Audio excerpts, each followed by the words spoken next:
Everyone, आज हम लोग हिंदी के टॉपिक में अगला टॉपिक पढ़ेंगे संज्ञा।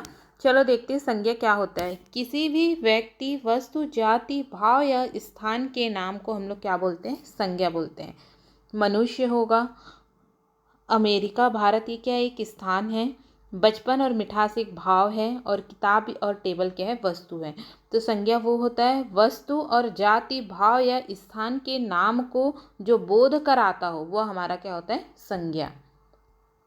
अगला देखते हैं, संज्ञा के 5 भेद होते हैं। कौन कौन से होते हैं? व्यक्तिवाचक संज्ञा, भाववाचक संज्ञा, जातिवाचक संज्ञा, द्रव्यवाचक संज्ञा, समूहवाचक संज्ञा और समुदायवाचक संज्ञा। ठीक है, 5 भेद होते हैं। व्यक्तिवाचक, भाववाचक, जातिवाचक, द्रव्यवाचक और समूहवाचक और समुदायवाचक एक है। ठीक है, अगला देखते हैं, व्यक्तिवाचक संज्ञा क्या होता है। जो शब्द केवल एक व्यक्ति, वस्तु या स्थान का बोध कराते हैं, उसे हम लोग बोलते हैं व्यक्तिवाचक संज्ञा। किसका किसका बोध कराएगा? व्यक्ति का और वस्तु का। व्यक्ति, वस्तु या स्थान का बोध कराए, उसे हम लोग व्यक्तिवाचक संज्ञा कहते हैं। भारत और चीन क्या है? स्थान है। किताब और साइकिल क्या है? वस्तु है। सुरेश और रमेश, महात्मा गांधी क्या है? व्यक्ति है। किसका किसका बोध कराते हैं? उसके व्यक्तिवाचक बोलते हैं। व्यक्ति या स्थान का बोध कराए, व्यक्ति, वस्तु या स्थान का बोध कराए, उसे हम लोग व्यक्तिवाचक संज्ञा कहते हैं। अगला देखते हैं, व्यक्तिवाचक संज्ञा के उदाहरण।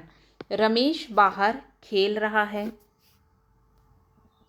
रमेश बाहर खेल रहा है।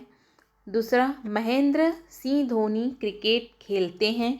तो इसमें क्या है? नाम है। मैं भारत में रहता हूँ। भारत एक स्थान का बोध करा रहा है। महाभारत एक महान ग्रंथ है, तो महाभारत। अमिताभ बच्चन कलाकार है। अंग्रेजी दुनिया में सबसे ज़्यादा बोली जाने वाली भाषा है। ऊपर दिए गए वाक्यों में रमेश, महेंद्र सिंह धोनी, भारत और महाभारत, अमिताभ बच्चन, ये सब क्या है? संज्ञा शब्द कहलाएंगे, क्योंकि ये शब्द किसी विशेष वस्तु, किसी विशेष व्यक्ति, वस्तु या स्थान का बोध कराए, उसे हम लोग क्या बोलते हैं? संज्ञा बोलते हैं। और व्यक्तिवाचक संज्ञा भी क्या होता है? व्यक्ति या वस्तु या स्थान का बोध कराए, वही हमारा व्यक्तिवाचक संज्ञा कहलाता है। अगला देखते हैं, जातिवाचक संज्ञा क्या होती है। जो शब्द किसी व्यक्ति, वस्तु या स्थान की संपूर्ण जाति का बोध कराए, क्या कराए?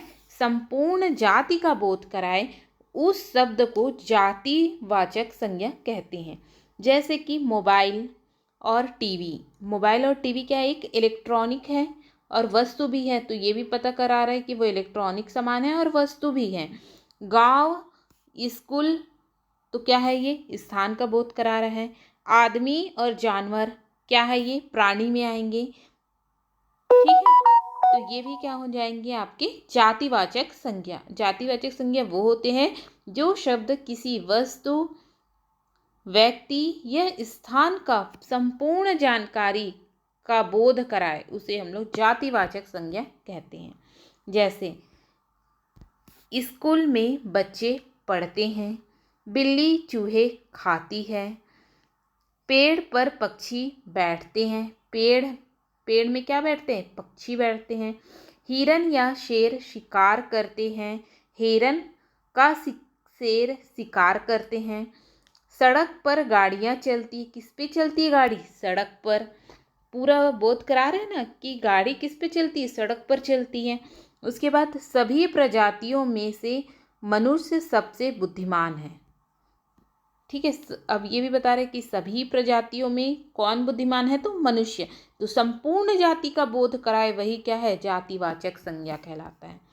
जातिवाचक संज्ञा के उदाहरण फिर से देख लेते हैं। गाय, गाय बोले। गाय बोलने से पहाड़ी, ये एग्जाम्पल है।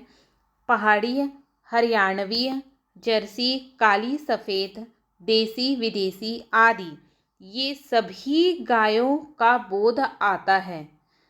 सभी गायों का बोध आता है मतलब ये सारे गाय हैं, गाय का बोध करा रहा है। कौन कौन सी गाय होती है? जर्सी होती है, काली होती है, सफ़ेद होती है, देसी गाय होती है, विदेशी गाय होती है। तो ये गाय बोलने से सारे जाति का बोध करा रहा है। मतलब कि कौन कौन सी गाय होती है? हरियाणवी होती है, काली गाय होती है, सफ़ेद होती है, देसी होती है, विदेशी होती है। तो किसका बोध करा रहा है? सभी गायों का बोध आता है। तो अतः गाय एक क्या है? जातिवाचक संज्ञा है, क्योंकि गाय जानवरों की एक जाति है। अगला देखते हैं लड़का। लड़का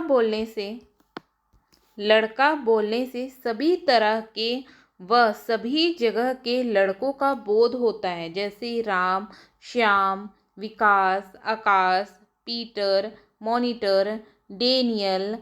ये सब क्या है? नाम है आदि, क्योंकि ये मनुष्य की जाति है और लड़का एक खास अवस्था वाली जाति है। तो क्या होगा? ये भी जातिवाचक संज्ञा का उदाहरण होगा। अगला नदी शब्द का प्रयोग करने पर हमें विश्व की सभी नदियों का बोध होता है। यह शब्द हमें किसी विशेष नदी जैसे गंगा का बोध ना कराकर सभी नदियों का बोध करा रहा है। तो यह भी क्या हो जाएगा? जातिवाचक संज्ञा होगा। इसके अंतर्गत सभी नदियां जैसे गंगा, यमुना, सरयू, कोसी से लेकर अमेजन नदी आती हैं। अतः नदी जातिवाचक संज्ञा शब्द हुआ। इसलिए क्या होगा? नदी किसका बोध कराती है? सारे नदियों का बोध कराती है। तो नदी क्या होगा? जातिवाचक संज्ञा होगा। अगला देखते हैं पहाड़।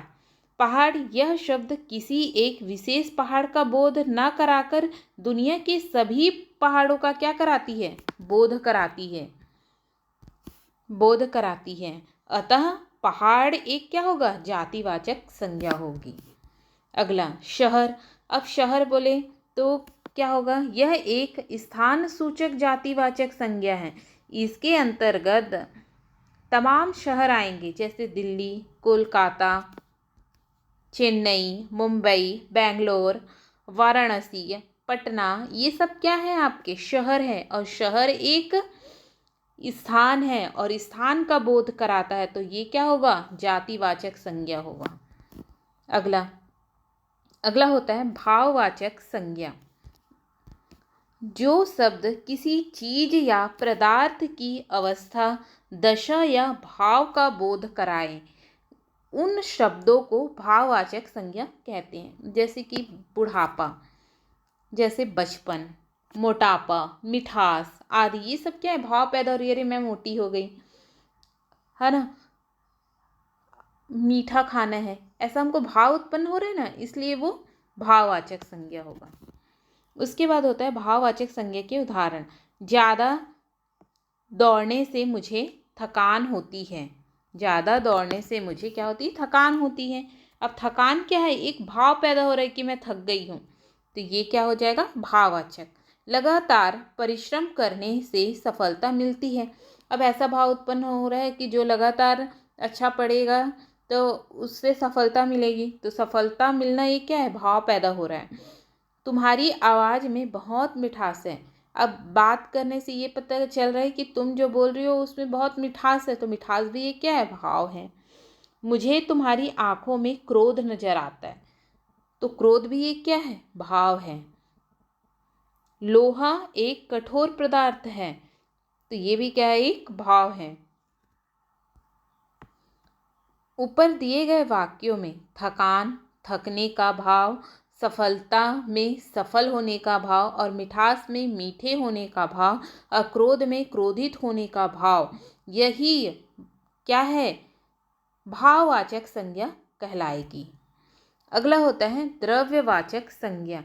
जो शब्द किसी धातु या द्रव्य का बोध कराता है उसे क्या बोलते हैं? द्रव्यवाचक संज्ञा कहते हैं। जैसे कि कोई भी लिक्विड आइटम क्या है? वो द्रव्यवाचक संज्ञा होगा। जैसे कोयला, पानी, तेल, घी आदि ये सब क्या है, द्रव्यवाचक संज्ञा हैं। जैसे कि उदाहरण देखते हैं इसके लिए, मेरे पास सोने के आभूषण है। 1 किलो तेल लेकर आओ। मुझे दाल पसंद है। मुझे चांदी के आभूषण पसंद है। लोहा एक कठोर है। दूध पीने से ताकत बढ़ती है। तो ये सब क्या हो जाएंगे, द्रव्यवाचक संज्ञा होंगे। ऊपर दिए गए वाक्यों में सोना, तेल और दाल शब्द से किसी द्रव्य का बोध हो रहा है, इसलिए यह द्रव्यवाचक संज्ञा कहलाएगी। अगला होता है समुदायवाचक संज्ञा। जिन संज्ञा शब्द से किसी भी व्यक्ति या वस्तु के समूह का बोध होता है, उस शब्द को समूहवाचक या समुदायवाचक संज्ञा कहते हैं। जैसे कि भीड़, पुस्तकालय, झुंड, सेना, ये सब क्या हो जाएंगे आपके, ये सब क्या हो जाएंगे, समूहवाचक संज्ञा होंगे। समुदायवाचक संज्ञा का उदाहरण है, भारतीय सेना दुनिया की सबसे बड़ी सेना है। तो ये क्या हो जाएगा, समुदायवाचक होगा। कल बस स्टैंड पर भीड़ जमा हो गई। बहुत सारे भीड़ वाला एरिया भी क्या एक समुदाय होगा। मेरे परिवार में 4 सदस्य हैं। हाथी हमेशा झुंड में सफ़र करते हैं। काले धन पर शुरू होते ही सभा में सन्नाटा छा गया। ऊपर दिए गए वाक्यों में सेना, भीड़ और परिवार एक क्या है, समूह है। किसका बोध कराता है, समूह का बोध कराता है। उसे हम लोग समूहवाचक या समुदायवाचक संज्ञा कहते हैं।